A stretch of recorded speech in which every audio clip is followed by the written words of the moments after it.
Today we're gonna bring the Galaxy 22s, all right, the S22. I'm gonna open it up and see what you get. So let's go ahead and open it up. And first of all, we end up getting the rose gold on this one.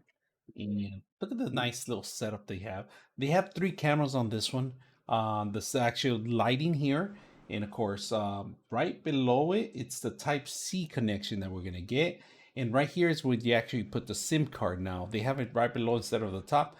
Speakers and microphones on the top, and the cameras here on the way on the top. You guys can see, there is an actual microphone in here on this part of it right here.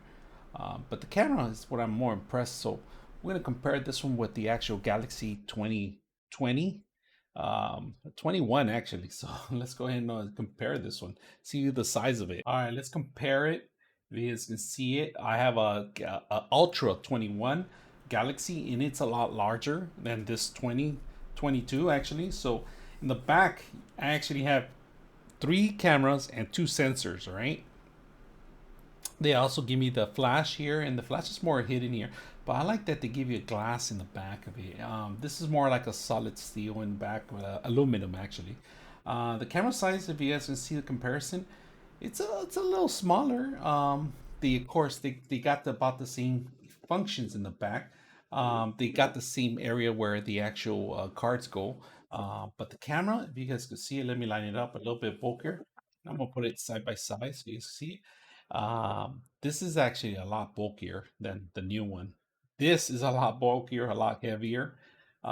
This part right here is more a little bit more elaborate. They have more sensors and stuff like that. Camera wise, they're about the same.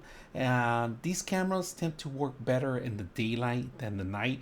The best cameras to use at night for it will be more like the iPhones. They have a lot better sensors for that scene. Now these are great for zooming in. They have ultra zoom in. They're the best cameras to have the ultra zoom out, zoom in features, and they both are identical in those same features. Now, of course, they upgraded the actual CPU on this one. Of course, the GPU too. The graphics a little bit more lighter and brighter on this one, but they're about the same kind of phone in the same sense that they don't have to have a lot of different features. They're pretty much same kind of features that you will buy on this one that you actually buy on this one. But the only thing that you're gonna buy is the actual size a little smaller, a little bit less bulkier too on the side. If you guys can see it, the side angles, lot thinner from the 21 to the 22. Can't wait to get the Note 2, so we're gonna actually get to see if we could get that one too. But if you guys notice, really thin. Same kind of connection. 99.6 of you are not subscribers in my channel. I hope that the content helps you out and that you find it very useful. And I hope you hit the like and subscribe.